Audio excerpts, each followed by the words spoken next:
Hello, everyone, and welcome to another episode of the Black Studies Podcast. Today, we have the pleasure of speaking with Mr. Rahman Culver, alumni of the African American Studies Department at University of Maryland College Park and a career educator in the DC metro area.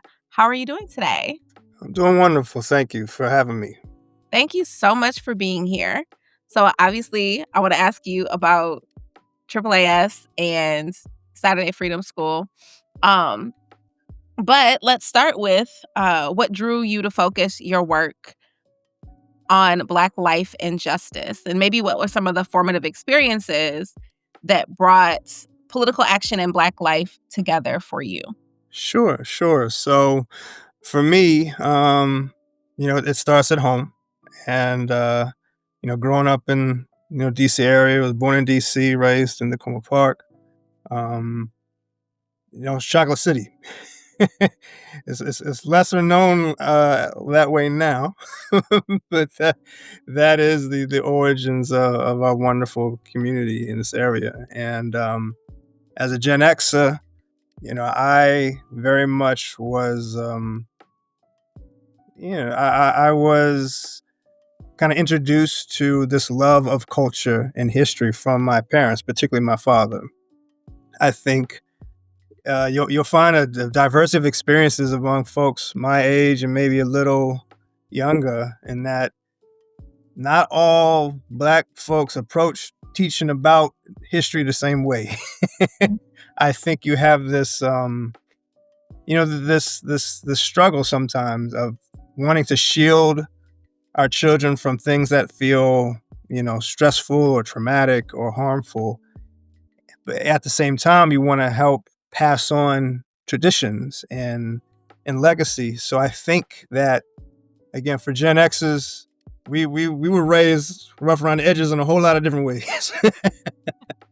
From going outside till the lights came on, to drinking out the garden hoses, and that same kind of gritty and very authentic, I think, approach to teaching about history and culture was something that I also was exposed to as well. So that was always something very normalized for me. That part of growing up in this country, and like I said, in the area, was about how do we move in a way that's always an affirmation and a celebration of all the great things we come from, and a recognition of the struggles that we've persevered through. So, that was something I was very grateful to have, in a very nurturing type of experience. It's one that me and my wife have tried to recreate for our children, who are all nearly grown now. And the idea is, yes, you want to strike that balance. And how do we inspire this sense of love, of self, and of pride and reverence, and also help to provide some tools to process some of that trauma and some of that struggle. So I think to be Black in America is always to walk, with that duality. We celebrate the joy, but we also want to honor, like I said, that struggle. So that was very much formative for me.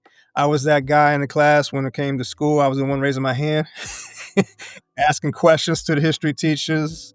They were likely very annoyed with me, but again, that was something that was celebrated. That we enjoyed that. That was almost aspirational. Yeah, you're supposed to be challenging things to the point where they don't want to see you coming. That's actually that there's value in that. So engaging in that kind of experience throughout high school, and then eventually arriving on campus at the University of Maryland, it was very provident for me. Now, I came into the university thinking I was going to do more STEM-based, academic work. Again, a lot of folks, Black folks who've come up in this area, they know that, being that we're kind of right outside, if you're in DC or right outside DC, there's this kind of like omnipresence of being close to power. And the idea is, all right, well, how are you going to help make a living for yourself or establish yourself in a way that is going to be empowering? And a lot of times that's, get a good job, get a good government job, get a Right. good tech job. whatever the case may be. So I drank that Kool-Aid at the time. So I'm gonna be an engineer, and I had a lot of love for math and physics and stuff like that when I was younger. But when you start getting into that graduate level, upper level, higher learning engagement around these subjects, it's a lot less fun. It's not like what you envision necessarily when you're a younger person. So that was not going to work for me. And when I was looking for, all right, well, what's my alternative going to be? I was at the school on full scholarship, one of the last um, Danica scholars, because as a lot of folks will, again, if you've come up in the area, or if you just study the history of the university, that scholarship program that once was for Black students got nixed or reinvented, I should say, in the midst of the backlash in the '90s Mhm, against affirmative action. So and my cohort were the first ones to come under the Banneker Key mhm, framework. So they collapsed the Francis Scott Key Scholarship and the Benjamin Banneker Scholarship, and then it wasn't race based. Nothing was race based anymore. yeah. But the idea was still provide some kind of mechanism to help provide access for Black folks in particular and underrepresented folks of color generally. So the idea was, all right, well, shoot, I earned my spot here. I can stay whatever I want. So, I had taken some electives out of the Afro American Studies department. And I said, well, look, this is when I'm most happy, when I'm sitting in these classrooms, in these lecture halls. So I said, all right, well, let me just go ahead and take the plunge. So that was one of the, most definitive and affirmative kind of confirmations for me that this was going to be my life path, professionally and personally. And one of the greatest decisions I ever made. I made some of the greatest connections during my time in the program, relationships that I still share today, and enjoy today. Some of my greatest mentors came out of that window of time.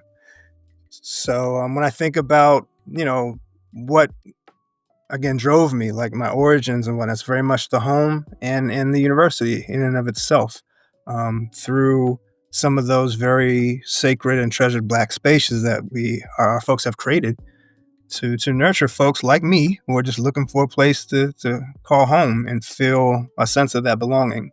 And that's very much what it was for me, being a part of the program.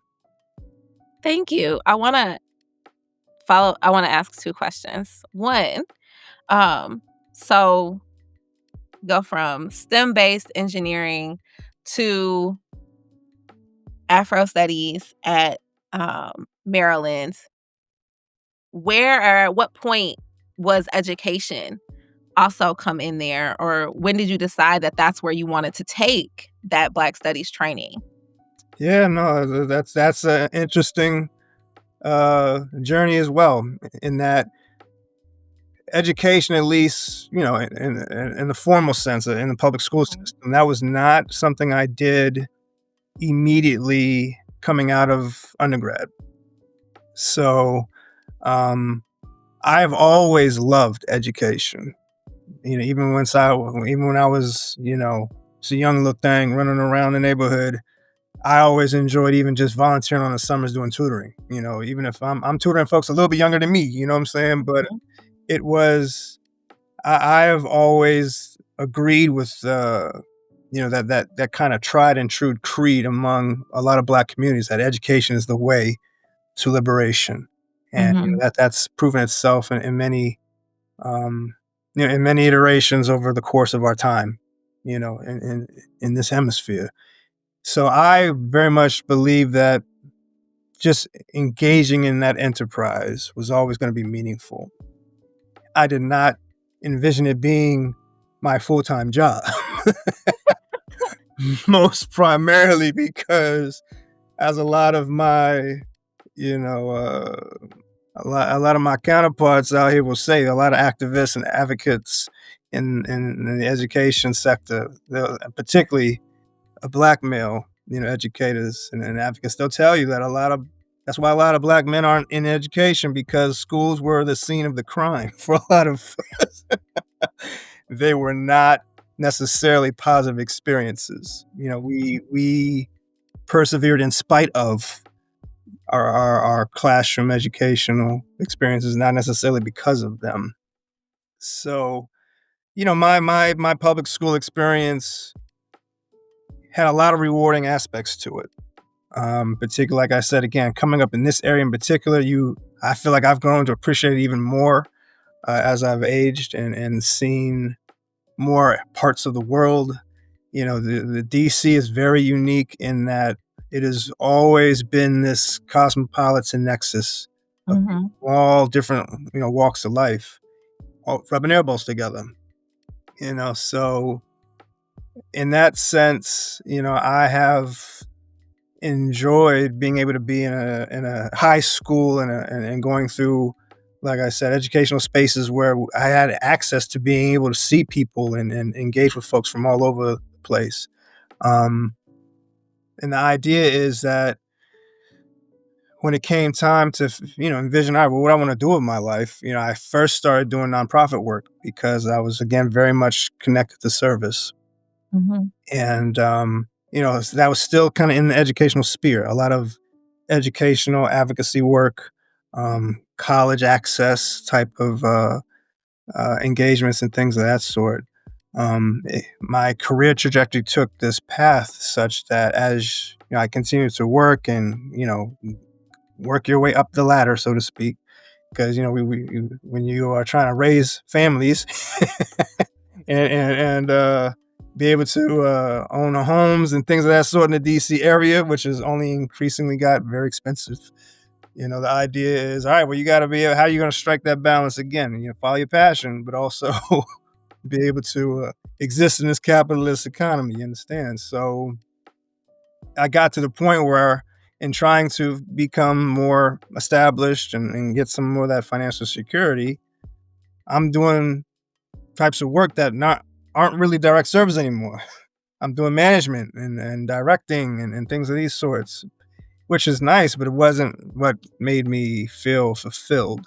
Mhm. So it was at that point where I said, all right, how do I get back to basics? I wanted to get into working with, young folks in the community, engaging in this, like I said, educational, experience. So I said, all right, I guess I will go ahead and bite the bullet and picked up teaching again as a second career.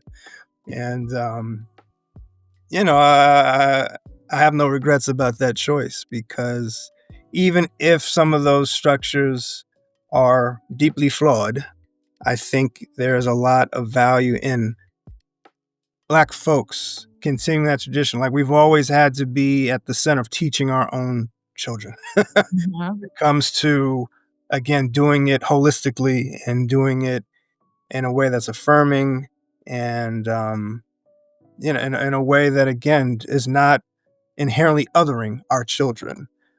And it's funny to me that a lot of research now says, oh, when you have Black children learning from Black teachers, they just seem to achieve greater on all of these different measures of progress in pedagogy. And I'm like, why is this a surprise? This was the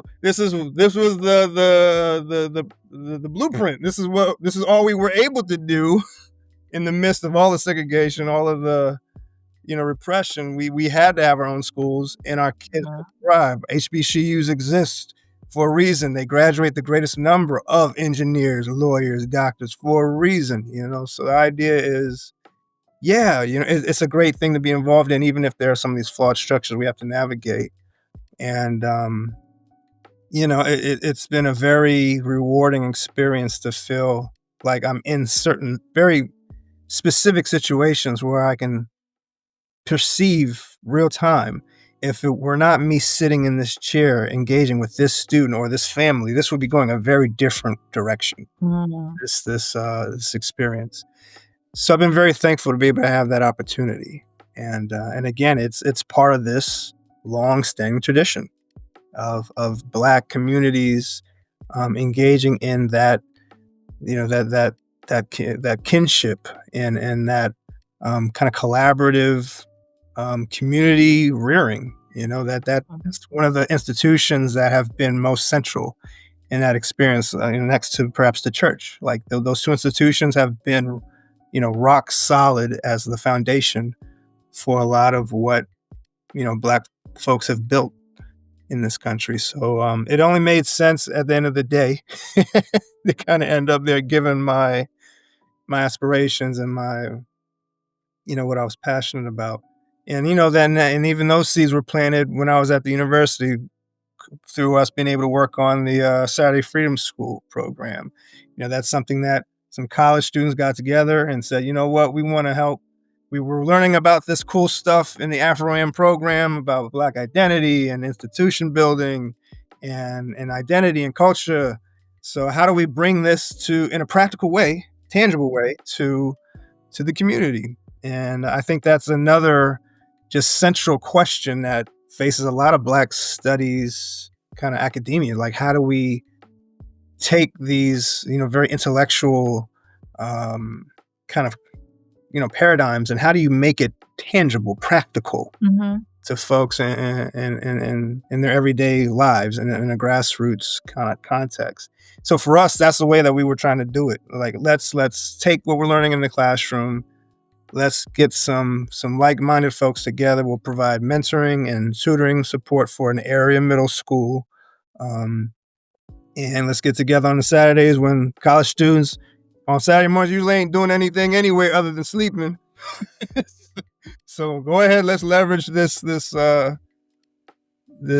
resource, our time and our talent, and give of ourselves in a way that we found was very transformational for a lot of those young folks. And through doing that, that's what told me, like, yeah, this is where it's at. This is where I'm most happy and back to being fulfilled. So it was, like I said, it was provident in a matter of speaking to end up doing that in a more traditional, public school setting. Um, but yeah, education has always been central. I see myself as an educator no matter what space I'm going to be in. The question is just what shape will it take? And I'm Mhm. very happy to kind of walk that path. Thank you. So I was gonna you started touching on the Saturday Freedom School, um, which was the second question I wanted to follow up with you. Um, so can you tell me a little bit about or I guess a little more about, like, that experience and what it was like? Because I know it's not just like, as college students, y'all didn't just show up, right? Like, y'all ran the entire program. Indeed. So what was that experience like, and what kind of training or, like, skill development do you think came out of working with the Saturday Freedom School? Sure, sure. Um, yeah, I mean, I like how you kind of asked the question there. It was very organic, but yet very intentional. Mhm, So the idea is that, it really started with just me kicking some ideas around in a room with the late Dr. Rhonda Williams, God bless his soul. And as a former director of the program, we were both like minded in, again, how do we leverage this kind of community engagement, mhm, aspect of the program? There was some grant funding that was available through some, you know, unit on campus. And we said, all right, here's the opportunity. Let's get some of these dollars and let's use it for a righteous cause. And she really helped provide some of that guidance in the initial stages of, all right, well, how do we come up with a curriculum for this program? Because that's essentially what we did. So when you talk about skill development, curriculum development was one thing that came out of that for a lot of mhm, the college folks who worked on it. I actually ended up developing a lot of that program with my now wife, Halima Jenkins. She engaged in a lot of the, more kind of rote, like, math and ELAs, because, like, we actually help prepare these college students. Now, mind you, they should be pretty prepared working with middle school age children. But again, sometimes you need some things to be brushed up. You need a little primer on some of those concepts, some of the arithmetic and equations and whatnot. So we did that. So that's your question about the training. We actually would do, some brief, I guess primers would be the right way to think about it, so that our volunteers, our mentors, felt like they weren't going into these kind of roles of authority for these children cold. And I think that's an appropriate kind of dimension of the experience. Like, how do we make sure that we are creating support and a structure where folks feel like they have the ability to succeed because they're bringing the passion. But yeah, sometimes you feel like you want a little bit of structure and some direction. So that was very much something we try to be intentional about. Um, and also developing the curriculum for the actual African American studies concepts. It's one thing to say, all right, I learned it in class, but like, how do you now, A, adapt that for a younger audience, Mhm. make this accessible for middle school age children, and B, how are you going to frame it in a way that conveys over a number of weeks when you're sitting down with these students for a few hours on Saturday mornings.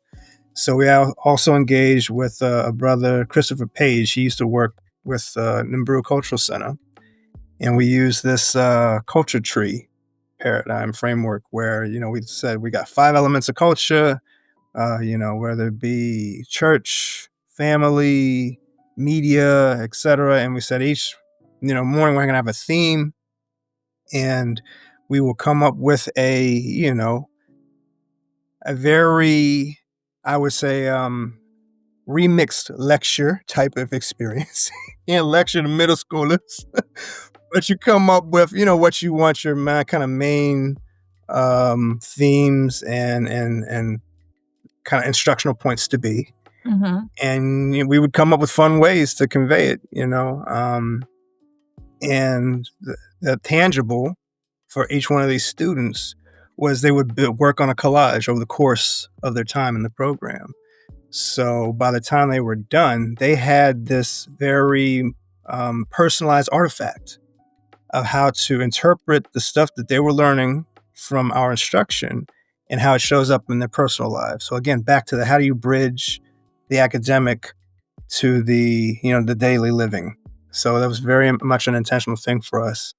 And then of course just those relationships. So you get a lot of skills that are just out of how do you help guide, today we would call it social emotional learning. Like that wasn't the language back then, but that's very much what we were kind of using as skills to Mhm. engage with these young folks. So yeah, there were a lot of great, you know, experiences and learning that came out of that for everyone. For us as the folks who put it together, for the folks who were volunteering, for the young folks who we were serving. And again, all of those served as a foundation to carry forth into, how I've kind of framed my educational work and advocacy thereafter. So yeah, very, very much a formative experience indeed. Thank you. That's one, super interesting, but also helpful. As you know, we are trying to relaunch Saturday Freedom School, which has been on hiatus since COVID. Um, so I really appreciate the expansion on kind of how that was set up and the ways in which you and your colleagues were so intentional about making sure that that bridge between the learning and the practical was real for the students, because that is so important. Um, Absolutely. and particularly right now when there's a lot of uh, misinformation, intentional misinformation about like what Black Studies is and what it does. Yeah, Um, we got to talk about it. yeah. That is more important.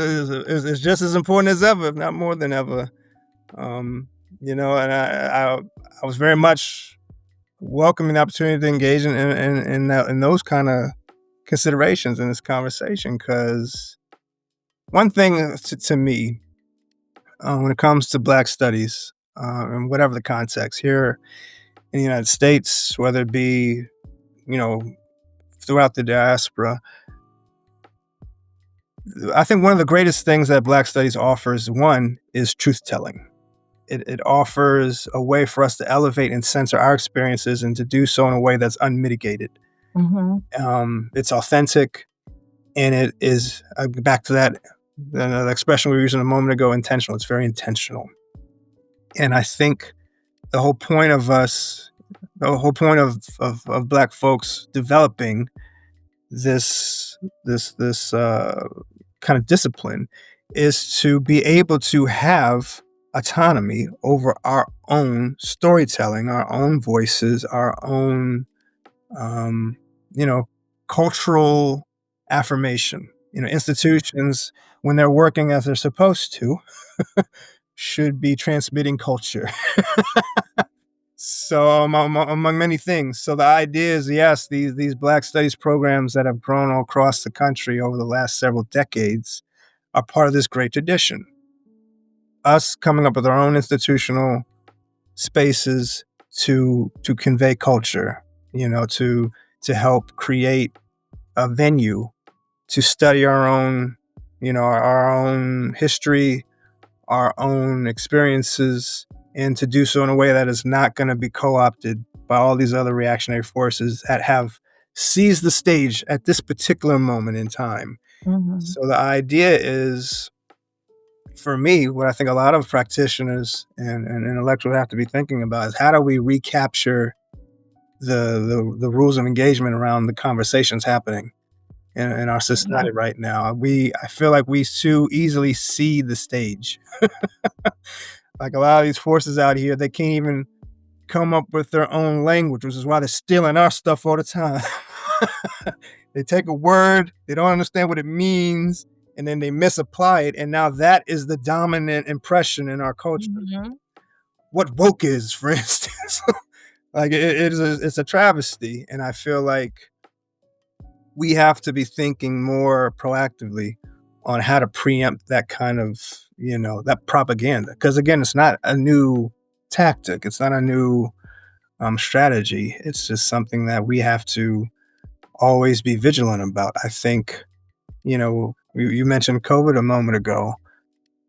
I think a lot of us, we don't necessarily draw a direct connection between the so-called racial awakening and the lockdowns and the trauma that accompanied, COVID. I say personally, and again, I'm not the only one who's drawn, such parallels. The idea is that America would not have been as receptive to these questions, Oh, okay. fundamental challenge, if they weren't traumatized Yeah. and re-questioning everything about their lives. You know what I'm saying? And I guess the point for me is, we should have seen the backlash coming. We should have known that this is not going to last very long. So how do we shore up what we're doing? How do we come up with some, again, preemptive strategies to be able to push back when the backlash comes? I Mhm. think we're in a very dissonant place right now in America, where Black Studies plays a key role. In that, on one hand, you have a lot of folks who have spent a lot of the last several months, years saying, "Oh, this is not the country I recognize," and you have another part of the country that says, "This is the America I always wish I was always waiting for." Mhm. And I feel like that dissonance has always been part of this country, this nation. And the ideas for Black Studies, we can step into that, that paradigm and say, let's get out of the kind of tribal, partisan, emotional, you know, uh, engagement around what's happening right now. Let's talk about some truth. Back to your point about misinformation, like, facts are facts, and I like them. But again, when that's the point of doing study, is like, when you are literate and you help develop that capacity,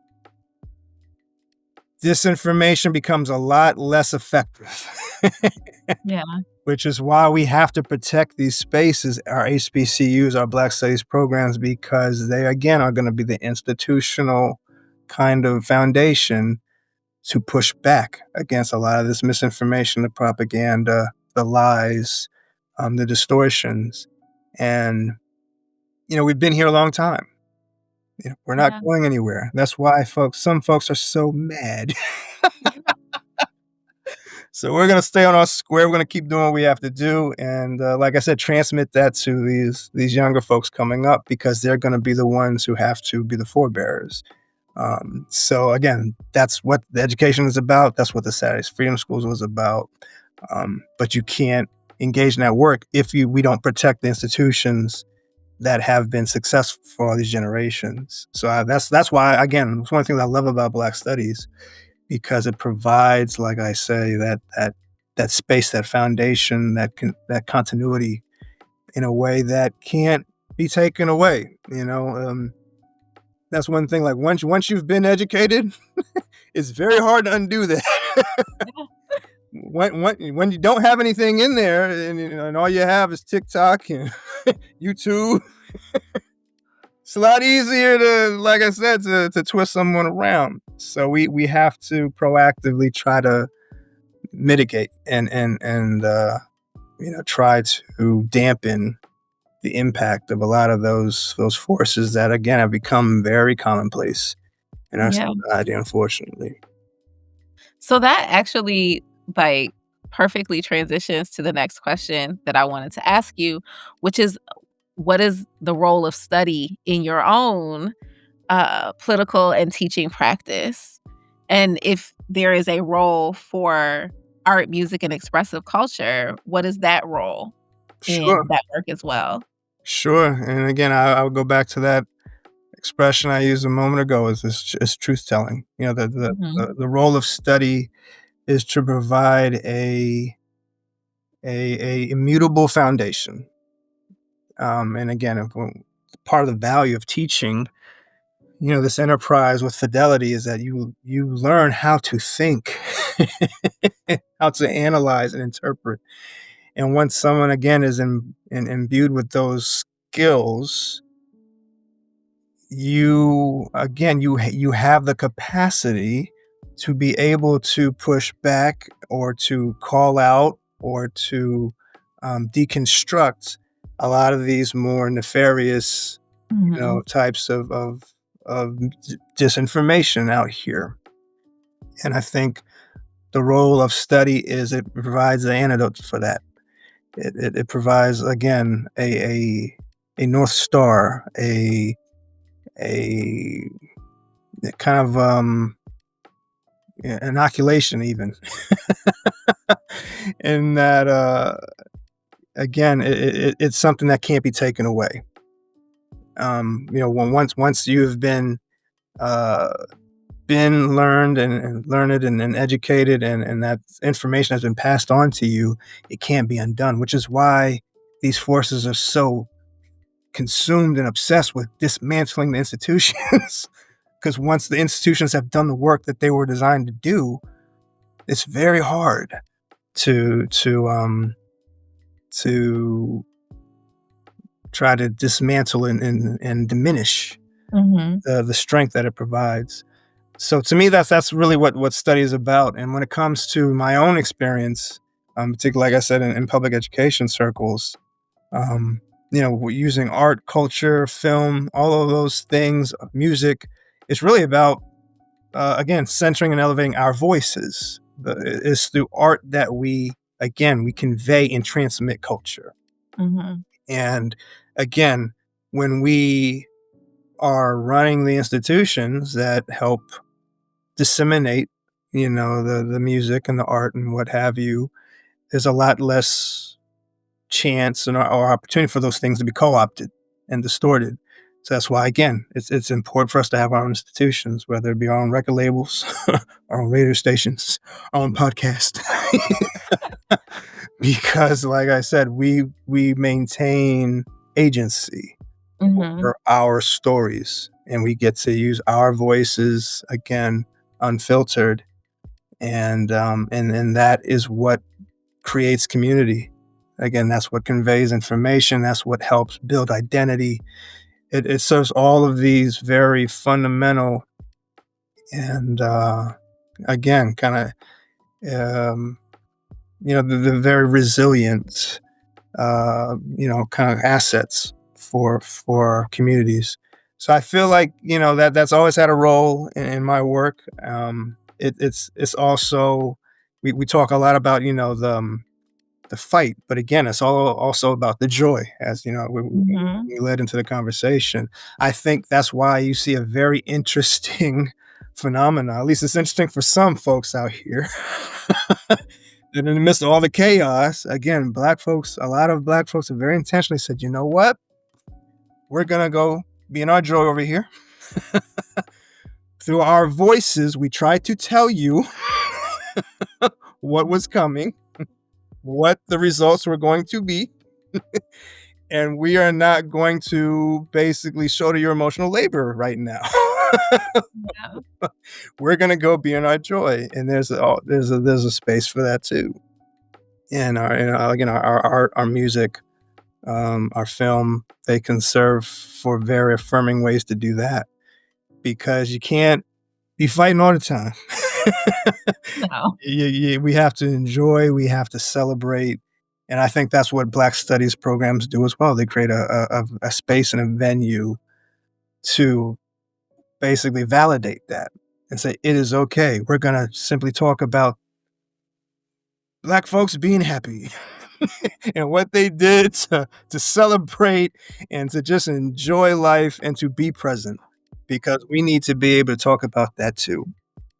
That's part of being, of recognizing one's full humanity. And I feel like when we don't do that, again, we become a lot more vulnerable to the propaganda, to being objectified, to being demonized, all of these things, because we're not used to, again, or other folks outside of our communities are not used to seeing us as whole people. And that's why Yeah. it's very easy for someone to say, oh, um, they're not qualified. They're simply substandard. When you don't see someone's full humanity, it's a lot easier to hear that and be like, yeah, that makes sense. So we want to make sure that, like I said, we're standing in the gap, celebrate our humanity, and let's elevate our stories. Let's protect our voices so that there is a clear counter story and counter narrative to a lot of the disinformation that's out here. And like I said, we are living in the thick of it. This post truth era. It feels like a bad dystopian timeline. Yeah. But I'm over this particular timeline. and yeah, so we're all finding a way to get through it. And our institutions, our Black studies, traditions, those are gonna be very essential to helping us get to the other side of this right now. So building on that, um, what specific practices in relation to the history and future of Black organizing in the US and across the diaspora do you think are going to be most helpful, or even what ones have you seen people engaging in that you think are allowing or facilitating that continuation of Black studies or reaffirming the commitment of communities to making sure that we are telling our truths and highlighting our own stories and voices? Yeah, yeah, no, I think one of the things that we can be doing now, or things that are going to be effective, is again finding a way to get these experiences and um, these frameworks in front of more people earlier. I Mhm. think that again, with any other academic intellectual enterprise, you think about, all right, well, how do you create a pipeline for the next generation of engineers, of Mhm. doctors, of literary giants? Like we got to do the same thing for when it comes to Black studies, um, institutions and experiences. And I think that increasingly, you see high schools and other other corners of public education trying to take up that mantle. Um, I think that, I'll just use some experiences from my own background. I happen to work. I've taught in PG and Montgomery County. Um, I most recently had the opportunity, very blessed opportunity, to work at my alma mater. Like, I went back to Montgomery Blair High School. I graduated and worked there for nearly 10 years, and had this very esteemed, um, kind of dream sequence where you get to be that student who you grow up, you get in a you're an adult, and now you get to go back and work with your teacher. But on top of that, I actually, in my time at the school, I became the chair of the socialized department. So at that point, I was the supervisor. One of my former teachers, like, what? But I only mean to say, like, in part of my time engaging some of that work, like, I work with a great brother of mine and educator advocate, Kenneth Smith, who's still teaching at Montgomery Blair, and we helped create an opportunity for the first hip hop history and culture high school course. Nice. And the idea was, yeah, let's create a space for these young learners to be able to understand again the value and the breadth and the power of Mhm. this very Black American organic culture and experience that has now influenced the world over. Mhm. That came from young Black people and brown people as well. And the idea is so he created the course, we designed it, we made in my capacity as the head of the department. I helped navigate all of the institutional hurdles and things let's make this happen. And that course has now been taught for many years. And you have a situation where young folks get to see that level of legitimacy in a way that a lot of folks are not used to seeing until they get into higher education. Um, Likewise, at the school, we've been trying to develop an African American Studies Academy where Blair is very unique in that there's so many talented educators there. And it's so massive, for folks who are from this area. Montgomery Blair High School traditionally has been one of the largest in the region. It's actually the largest by student population in the state of Maryland. Wow. And what that means is you have at this point between 3,000 and 3,500 students in that building. It feels like a small college at that point. Yeah. And as far as the offerings instructionally, you have a lot of like electives, that you would expect again to see at a small college. You have, like I said, we added African American studies to the offerings. We have African American literature. Um, we just started a hip hop literature course, and that's going to start this year in the spring. So the idea is there are enough courses in that building to create like your own pathway, your own mini, almost, uh, you know, Africa, Black American kind of studies experience. Yeah. And they're still trying to work through again some of those logistical questions, like how do we make sure that that's going to be able to have the kind of structure Mhm. that will help that be sustainable. But the idea and the vision, I think, is amazing. And I think again, you're going to see more schools, more institutions, more community based spaces that are creating pipelines and precedent and um, again just normalization for this as a serious and valuable course of study in academia. So I think that, yeah, we got to pour more time and energy and resources into developing those types of experiences so that it's almost like reinforcement Yeah. to the Black studies. Those have been the vanguard, obviously, and now we're in a place where we can create even more of a foundation to help affirm Mhm. these spaces that were made, so many generations ago. I think it's the next logical step, and it again helps create a broader network that's that much harder to try to deconstruct. Because we all know that, yes, that's again, these reactionary forces have been trying to deconstruct Black studies, trying to make things illegal.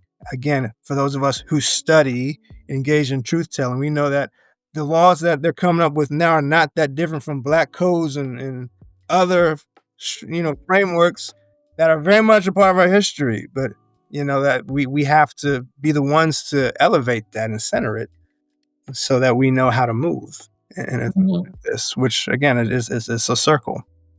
So everything reaffirms, the enterprise. So yeah, I think the more that we do that, expand the work of these Black Studies programs, do them on again increasingly grassroots levels, pull in more institutions in the community. I feel that we'll just see success kind of grow exponentially. Thank you. So, I'm gonna ask you one final question because I don't wanna take up too much of your time today. But, what is one issue or question that you would like organizers, activists, or teachers to be asking or focused on with relationship to Black studies in this particular moment that we're in now? Sure, sure. I think in this particular moment, back to a comment I was making earlier, like I would like to see us, our advocates and our educators, not be so quick to cede ground. You know, Mhm. there's very much this um, almost like this culture of terror right now in a lot of Mhm. educational spaces. Like folks feel like if I say the wrong thing, I will lose my livelihood, and that Yeah. is a horrible place to be. Again, it's not unprecedented, No. but it is a horrible place to be right now. And I think what I would like I said, myself and our colleagues to ask is, how do we very intentionally kind of drive our instruction to our current students, these young folks who are being shaped by this moment, for better or worse? How do we help teach them in a very intentional way to like how do you embody the very things that you're learning about that Black peoples and our allies had to do in moments like this Mhm. to carry our prosperity forward? Like, how can and again, that's not indoctrinating anyone. That's not somehow being partisan. That's just saying, if we're learning about this stuff anyway, Yeah. if one would want to continue such efforts, how would you do that right now?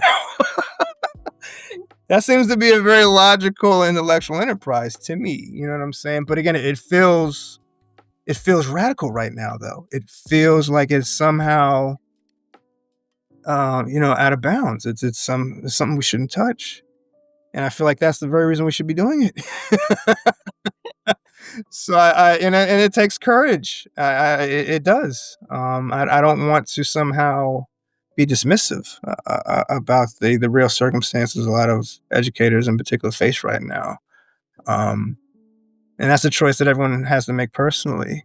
But I do believe that it is a legitimate one to choose to say, all right, when we engage our young learners right now, how do we help draw connections? Mhm. Not tell them what to do. How do we give them again the skills, the capacity, the model to help think through and arrive for themselves? Well, based on where I am and where I sit in this space, how would I again engage in some of the same types of work, same types of efforts that are appropriate for this context right now? Mhm. And I think that's a very appropriate and a very niche kind of engagement that we are specifically qualified to drive and to create for a lot of our young learners out here. And I think the more that we do that, again, you help nurture these young scholars and intellectuals who are going to be able to resist a lot of this disinformation out here, a lot of the propaganda. And then we get to a point where there's too many people to to blacklist, to alienate, to fire. Like, there's too many of us at that point because we're creating again that capacity among the great multitude of our communities. And I think we're in a very specific and very unique place to do that right now. I hope that we more of us take up that charge. Help us get out of this timeline that we're in more quickly. Yeah.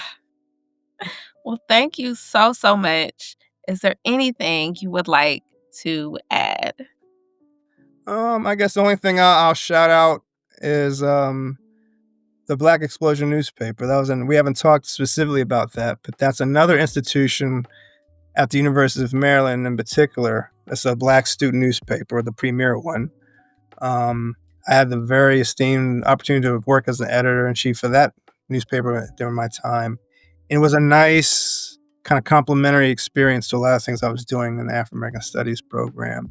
It's a wonderful, kind of experience for Black students on campus. So I would encourage folks who are looking to find an additional way to connect to some of the things that we're talking about to seek out not only the Black Explosion newspaper, but wherever our Black learners may be, seek out Black media and engage in those experiences because it helps leverage all of the things we were talking about as far as our telling our own stories, elevating our experiences, helping to set agenda. Um, Black media is a very, very key part of that experience and that effort as well. Absolutely. Black media is key for getting this information out to people. As you said, being able to tell our own stories and set our own agenda and not have that censorship or, a kind of editing that is going to water down Hmm.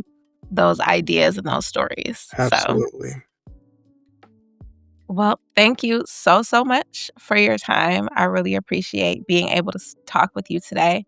And one, because you're an alumni of the department, which is really, really great. You're the first alumni that we're going to have on the podcast. So Very well. thank you for that. And also, like the work that you have done with Saturday Freedom School and the Black Explosion newspaper, like having heard about that. Um, I really was excited to be able to talk to you today. So thank you for making the time. Of course. Pleasure was all mine. Thank you for the work you are doing. Well, I hope you enjoy the rest of your day. All right.